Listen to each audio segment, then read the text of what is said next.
TV KPM. Mi mi mi mi. Mi mi mi mi mi. Mi mi. Mi mi mi. Chris nak buat apa tu? Hai cikgu. Okey. Tak cikgu, saya nak tahu kenapa bila saya tekan gitar ni dan bila saya tak tekan bunyi dia berbeza cikgu. Kenapa ya? Yang ni dia ada kaitan dengan gelombang dan juga ada kaitan dengan frekuensi. Okey. Kaitan tu apa yang kita nak belajar hari ni lah, Chris. Okey. Dia berkaitan dengan resonance, berkaitan dengan pelembapan dan sebagainya. Okey, jom masuk kelas. Okey, boleh. Boleh cikgu? Boleh. Okey, jom semua.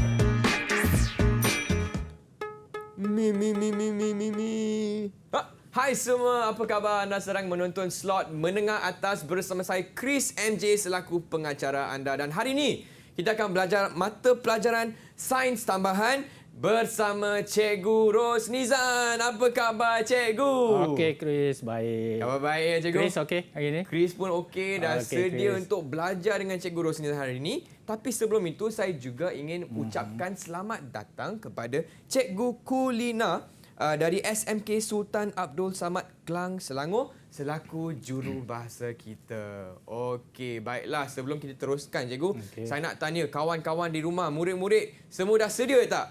Okey, kalau dah sedia boleh kasih thumbs up. Nampak. Okey cikgu, semua murid pun dah sedia, Chris pun dah sedia. Apa kata kita teruskan dengan sesi pembelajaran kita hari ini. Hari ini kita nak belajar apa cikgu? Chris, terima kasih. Okey, hari ini kita belajar berkait dengan gelombang.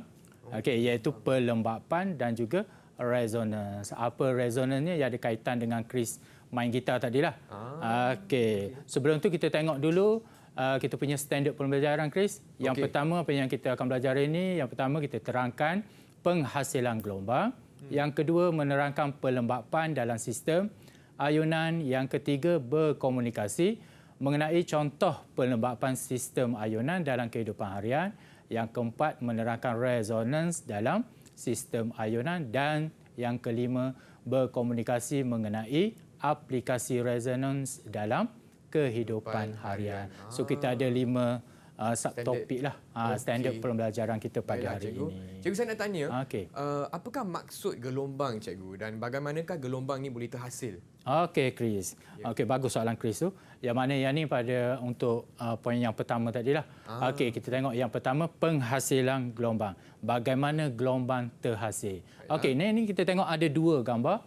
Satunya adalah sistem ayunan dan satu lagi adalah sistem getaran. Okey, seperti mana sistem getaran yang Chris main gitar tadi, di mana kedua-dua objek ni, kedua-dua sistem berkenaan, pergerakan objek yang berayun atau bergetar dia akan menghasilkan gelombang.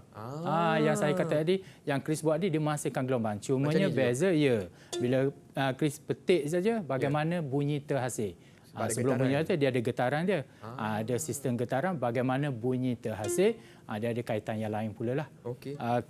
So kita tengok bagaimana apa yang dimasukkan dengan gelombang lah. Gelombang iaitu proses kita nak pindahkan tenaga dari satu lokasi ke lokasi yang lain. Di mana gelombang dia memindahkan tenaga tanpa memindahkan jirim. Dan tenaga yang dipindahkan tu mengikut arah perambatan gelombang. Okey, so yang ni dia punya maksud bagi gelombang tadilah. Bagaimana gelombang terhasil? Soalan Chris tadi. Okey, penghasilan gelombang. Kita tengok dulu jenis gelombang. Okey, jenis gelombang dia ada 2. Satu dinamakan gelombang melintang dan satu lagi dinamakan gelombang membujur. Apa dia gelombang melintang dan apa dia gelombang membujur? Di sini kalau murid-murid kita di rumah lah, nak bezakan 2 ni, melintang dan membujur, iaitu dia punya perkataan yang saya merahkan ni. Berserenjang dan juga selari. Di mana apabila zarah bergetar, zarah tu kita tak nampak Chris. Tetapi apabila kita contoh macam kita tadi, kita petik ataupun buai, kita berayun. Di mana apabila zarah tu bergetar pada arah berserenjang, iaitu dia naik turun dan dia pergi ke kanan atau ke kiri iaitu dengan arah perambatan gelombang. Okey, berserenjang kalau kita tengok ni 90 darjah lah. Okey, dia punya cara dia merambat. Okey, yang kedua, untuk gelombang membujur, dia selari. Selari maksudnya zarah bergetar pada arah yang selari dengan arah perambatan gelombang. Maksud dia pergi sama ada kiri ataupun kanan. Okey, yang tu dia selari. Kalau yang ni bezanya dia naik turun lah. Dia naik turun, dia akan pergi ke kanan ataupun dia patah balik ke kiri pun tak ada masalah. Yang ni kita nampak. Dia naik turun, bila naik turun, dia akan jadi 90 darjah. Itu bermaksud berserenjang. Dan juga satu lagi adalah selari. Okey. Jenis-jenis gelombang ni cikgu. Jenis-jenis gelombang. Baiklah. Kalau Chris boleh tengoklah kalau di makmal kita. Bagaimana kita nak bezakan dua gelombang berkenaan. Okey. Hari ini saya tak bawa dia punya contohlah yang kita panggil spring slinky. Spring slinky. Spring slinky itu maksudnya kita guna spring, kita ada kaedah dia lah. Murid-murid kita di rumah tu memang dah tahulah berkait dengan spring berkenaan. Contohnya kita gerakkan spring ke kiri dan ke kanan. Maka dia akan menghasilkan gelombang seperti inilah. Ke kiri dan ke kanan ataupun kita gerakkan atas ke bawah.